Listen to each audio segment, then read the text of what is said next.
Imagine a closed-door talent calibration meeting inside a Fortune 500 company. The room is quiet, save for the hum of the climate control and the clicking of a projector. On the screen is a spreadsheet containing the names of 20 senior managers, all competing for 2 available director slots. Your name is on that list. Next to your name, the metrics are flawless. You have hit 110% of your targets, your team has the lowest turnover rate in the division, and you have deliberately avoided the petty gossip, the toxic cliques, and the exhausting theater of brown-nosed networking. You believe you have played the perfect professional game by refusing to play the political game at all. But then, a vice president sitting at the end of the table glances at your name, leans back in his chair, and says 4 words that quietly end your prospects. I don't know them. No one disagrees, no one defends you. Your manager, sensing the shift in the room's gravity, quietly stays silent to protect their own standing. In that single, unceremonious second, your flawless performance is rendered entirely irrelevant. What most people call office politics is actually a clumsy, loud, and often toxic manifestation of a much deeper hidden institutional mechanism. If you believe the only options in corporate life are to become a manipulative, backstabbing sycophant or a silent, overlooked workhorse, you are operating on a dangerous, false binary. The system wants you to believe that influence requires playing dirty, because that belief keeps the most capable people quiet and compliant. In reality, true structural power inside an organization has nothing to do with kissing up, attending awkward happy hours, or participating in water cooler manipulation. It is about understanding the cold, silent architecture of organizational leverage and signal management. If you want to stop getting blindsided by workplace systems nobody explains, subscribe. To understand how to build influence without playing politics, you must first survive a complete belief reversal. Most professionals enter the corporate world under the intoxicating spell of a myth, the myth of pure meritocracy. You are taught from childhood that organizations are objective engines that intake hard work and output promotions, raises, and respect. This is a structural lie. Hard work does not speak for itself. Hard work has no voice. It is a silent commodity. In the hidden calculus of corporate leadership, your actual output is merely the baseline entry fee required to stay in the room. It is not the variable that moves you up. When you realize this, the natural reaction is often cynicism.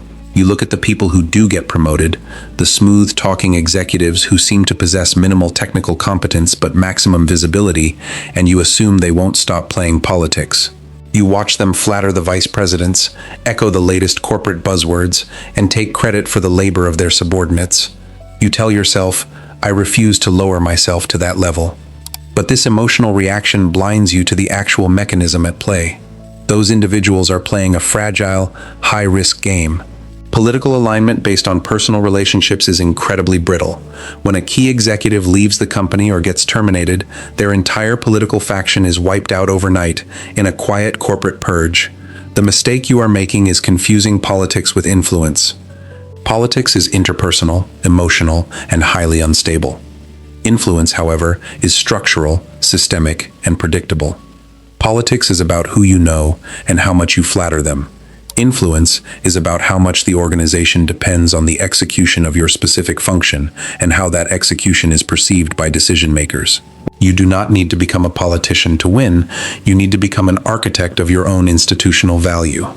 To see the hidden system behind this, we have to look at what an organization actually is. A corporation is not a collection of people working toward a shared vision. Structurally, a corporation is a complex risk mitigation engine designed to maximize predictable returns while minimizing internal anxiety. Every executive, director, and vice president is operating under a mountain of invisible pressure. They are terrified of mistakes, missed forecasts, and unpredictable variables that make them look incompetent to their superiors. Therefore, the single highest valued asset in any company is not creativity, and it is not raw effort. It is the reduction of executive anxiety. This is where the hidden system of signal management comes into play. Executives do not have the time or the cognitive bandwidth to audit your day-to-day contributions. They cannot read your code, review your individual spreadsheets, or analyze your deep technical breakthroughs. Instead, they rely on data compression. They look for high-level signals that cut through the corporate noise. When you quietly put your head down and do excellent work without managing the signal of that work, you are creating an information vacuum. In a corporate environment, an information vacuum is never filled with positive assumptions. If leadership does not explicitly see the strategic value of what you are doing, the system defaults to assuming your work is simple, routine, and easily replaceable. True influence is built by mastering this signal architecture without ever engaging in personal flattery. It requires you to shift your focus from what you are doing to how what you are doing reduces risk for the people holding the budget. Think about the way information travels up the chain of command. Your direct manager is a filter. If your reputation and value are entirely contained within your manager's mind, you have created a catastrophic single point of failure for your career. If that manager feels threatened by you, they will suppress your signal. If that manager is weak, their word carries no weight in calibration meetings. To build influence structurally, your signal must bypass the filter of a single manager, not through insubordination, but through systemic exposure. What makes this harder to see is that there is a second, darker layer to organizational design. It is what sociologists call the competence trap. What most employees never realize is that being too good at your specific technical role can actively destroy your chances of advancement. When you become the undisputed, irreplaceable expert at executing a specific, manual, or highly complex task, you become a structural anchor. From your perspective, you are proving your immense value.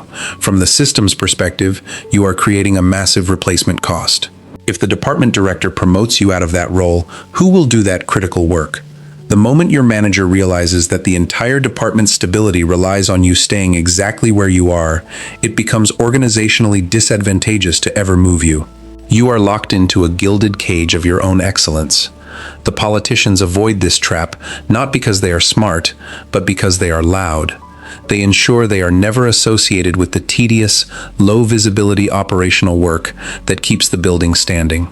They attach themselves exclusively to highly visible, strategic initiatives that allow them to present the final results to leadership. You do not have to abandon your core competence to avoid this trap, but you do have to change how you position it. You must stop being the person who does the work and start being the person who architects the system that allows the work to scale. If you solve a critical corporate problem by working 80 hours a week, the system views you as an expensive, fragile human resource. If you solve that same problem by building a process, a template, or a workflow that allows a junior employee to do it in 20 hours, the system views you as a force multiplier. The first scenario creates zero structural influence.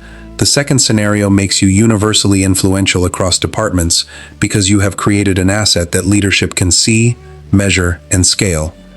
When you fail to understand these hidden dynamics, the invisible consequences begin to compound quietly over years, long before you realize the damage is permanent. The first consequence is the slow erosion of your leverage during compensation cycles. Inside HR systems, salary increases are dictated by strict, preset bands. To break out of these bands, you require an executive sponsor, someone willing to use their limited organizational capital to fight for your out-of-band promotion. If your reputation is merely that of a good worker, no executive will risk their political capital on you. They will save that leverage for the individuals they perceive as strategic assets. As a result, you experience a creeping salary stagnation, earning 20 to 30% less than external hires brought in to manage projects you are fully capable of leading. The second consequence is the gradual loss of autonomy. When you have high competence but low structural influence, you become the ultimate execution tool for other people's ideas. You are handed projects that have already been poorly conceptualized by corporate politicians, and you are tasked with making them work. When the project succeeds, the politician takes the stage to receive the accolades. When the project fails, due to its fundamentally flawed strategy, your execution is blamed. Over time, this creates a profound psychological burnout. You find yourself trapped in a loop where you are working harder and harder, carrying the weight of failing initiatives, while watching less capable, highly political peers ascend to positions where they dictate your daily reality.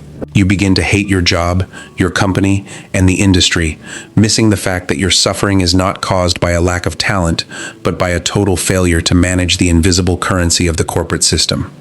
To fix this, we must completely reframe how we view our presence in the modern workplace. You must stop viewing your career through the lens of individual tasks and start viewing it through the lens of organizational infrastructure. The issue is never your talent. The issue is how the system is structured and what specific signals it is programmed to reward. Organizations do not reward the best work. They reward the most strategic alignment. To build immense influence without office politics, you must execute 3 clear, non-negotiable structural shifts in your daily professional life. First, you must master asymmetric visibility. This means ensuring that your work is visible to people 2 layers above you, without you having to announce it yourself. You achieve this by changing how you communicate. Stop sending long, detailed emails about your tasks to your manager. Instead, focus on creating high-level, easily consumable artifacts, such as concise status dashboards, automated monthly impact reports, or standardized process frameworks, and ensure these resources are saved in shared corporate directories where cross-functional leaders regularly look for answers. When a director can self-serve an answer to an executive question using a tool you built and branded with your name, you have built influence without ever having a political conversation. Second, you must become the institutional gateway for critical cross-functional information. In every company, departments operate in isolated silos. Marketing doesn't understand engineering. Engineering doesn't understand product. Product doesn't understand sales. The people who hold the most quiet power in a corporation are not the loudest talkers. They are the translators. They are the individuals who understand the operational bottlenecks of multiple departments and can connect the dots. By positioning yourself as the person who smoothly translates technical complexity into business reality for other teams, you become an essential piece of corporate infrastructure. People will seek your counsel not because they like you, but because they literally cannot execute their own projects without your strategic perspective. Third, you must transition from an executor to a systems designer. Whenever you identify a repeating operational friction point inside your company, do not just fix it for yourself and move on. Document the solution, formalize the process, and share it across the organization. By doing this, you stop being a human resource that executes tasks, and you become the author of the rules that other people follow.